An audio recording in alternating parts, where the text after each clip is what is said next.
I did measure across in inches and from top to bottom in inches. That's what I did. I wrote it down. I took it with me to Lowe's to get this. So I told the guy my length, the measurement of where I wanted to cover, and with his calculator, it was able to. It was like I would be a little bit below 40 square foot.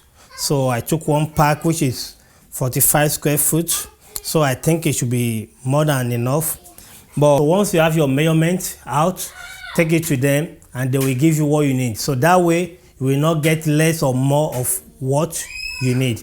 But I would suggest if you really don't know your measurements, or the square feet you're going to need, I would suggest you get more. You know why? If you get more, you don't have to go out there again if you're doing it and you run out of the materials, okay? So if you have Essex, it's still okay. And those that you don't use, you can easily return it back. They will calculate whatever that is remain and return, you give you a refund on it, okay? Take the time to clean the surface very well before you apply your materials. It's really important. Prep it, like clean it with a damp cloth. Make sure it's free of any dust. Any little dust can actually make the villain come off, all right? So you want to make sure there's no dust. Clear the surface very well, okay? That's a very important step that you need to take if you're doing this, all right? So, like I said, you're also gonna need your cutter. You can get anyone at all. Anyone will be fine to do this. Then you will need your measuring tape. Those are the things or the tools you will need to get this job done, okay? You need your measuring tape. You need your cutter. You need a T-square, all right? Or you can call it square, just to make sure when you're cutting, you have a straight cut. You need a long ruler for measurement on the wall. This is should in case, I call this should in case things doesn't work the way I want it to. Stop. If it doesn't go the way I want it to go, then I can use this. The reason is because of the sticky thing. If it's not going to stick, I will help with this, okay? But I don't plan to use it, but I just get it should in case I'm going to need it. So those are the things that you're going to need to get this job done. And if you're going to start this project, make sure you put a new blade, okay? You want a very nice sharp blade. Don't use a dull blade, use a very sharp one. And as for me, I have a pack of blades here, so I can easily change if I need new one. And please be careful when you're using blade cutter. Just be careful, all right? Safety first, all right? Safety first. So let's begin, all right? So the only reason they use this is just some people will take measurement from here, there. They took their measurement, then they roll it out, just like you took measurement. It's just going to be any number, just to make sure you are on a straight line. Some will do, let's say for example, if I do 20 here, and I come here, I do 20 also, then I roll the 20 out. Once I roll it out, that is when I'm going to need this long ruler to roll it out. So once I roll it out, then I'll get a leveler, something like this.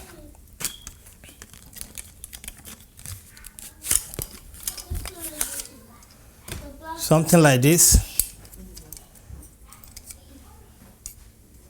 This is a multi-tool, okay? You can use a T-square leveler. So you get something with a bubble. Once you put the plank and make sure everything is on a straight line, that's why you need that. All right, so I'm gonna start from the bottom. So all you have to do is peel this one off. All the peel off. Now you have this area is glue area. This is the glue area, okay? This is the glue area that you want to glue. I'm gonna start from the top, then I work my way down, okay? I'll just level it like that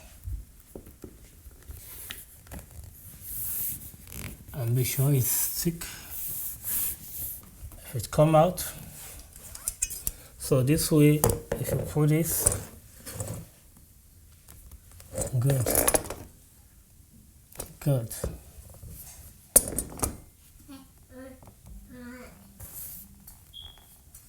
Good. Okay.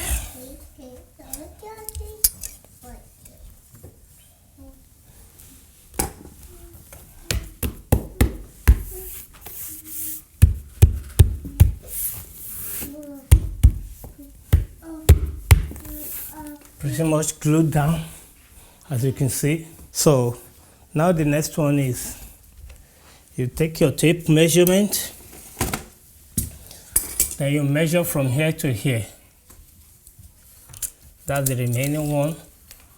From here to here, I have 21 and 1/4. 1/4. You may want to cut maybe multiple times.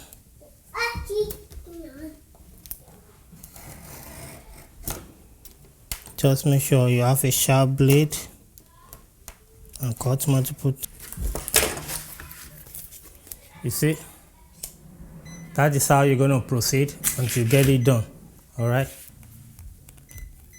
I think I'll use the other side like this. Right here. And make sure everything is glued on. Nice and tight. So guys, so far so good. This is what I have right now. As I was proceeding, as I was going on, right, it's coming out really good right now. It's coming out really good. But what you see now, trust me, I really don't trust the glue. Like I said, thank God I was able to think, ahead of time. The glue is not that, it's not that powerful, right? So I end up using my Gorilla Glue to hold it together because I don't want to use nail. So I use this. So if you're going to measure from here to here, this is where the tape starts. Like you see from 1 to all the way out. Do not measure like this out, okay? That way you may have a shortage. If you measure like that, you may have a shortage, right? Because I did it like that, and up there I have a little shortage because I measure from here outward. So my tip for you is to measure out from outside inward. When you measure from outside inward, it is going to give you a little bit of extra. So that way, if you run it short, you will still, you will still be, when you cut to size, you will still be good, okay? So you get one of these. This is what I'm gonna do right here. You put your tape, you measure. So I'm gonna measure 21, 1/8, right here. I'll come down also and measure 21. 1/8.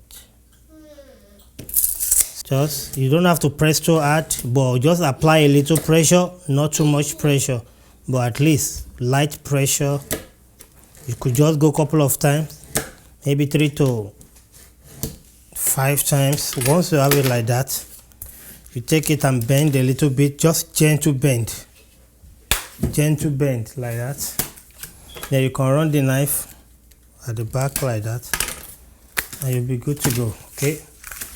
So now I have my precise cut. I just open this up and I have my glue, my Gorilla Glue. This is what I do. I put just a little bit right here, just like that, like zigzag, or maybe I should call it wave. You go in a wave form and you put just little of those things just in a wave form, then you put one just a little at the middle, just like that, doing it. Just be sure, head on like that. If you just put it this way, if you notice that you are having a gap right there, or you're going to have a gap, just take it out. Just take it out and try it this way. Okay, I think it's good this way. So when I did it the other way around, I have a little gap right here. So once you notice you have a gap, because once I place it, if I use this to this end, there's going to be a little gap. If I line it up, there will be a little gap here. So you flip it. Once you flip it, it should be good. Okay, then you just put pressure on it just to make sure the glue work on the wall, right? Just give it a little pressure so that those glue will work on the wall. Just a little pressure. Don't bang on it, okay? You bang on it, some of this may fall if you bang on it. So just a little pressure and you'll be good to go. All right guys, so here we're done with the project right now, and if I may say, I will be looking at between 45 to 1 hour to get this done. If you're fast enough, you could get away with it within 45 minutes, 1 hour. If not, maybe a little bit above 1 hour. But for now, this is the finished project. I have to leave it for maybe for like 24 hours to settle in, okay? At least 24 hours to let it settle in, all right? If you love what I did, give me a thumbs up. Subscribe if you're yet to. All right, guys, so that will be my time on the DIY for today. Until next time again, stay blessed and remain blessed. Bye.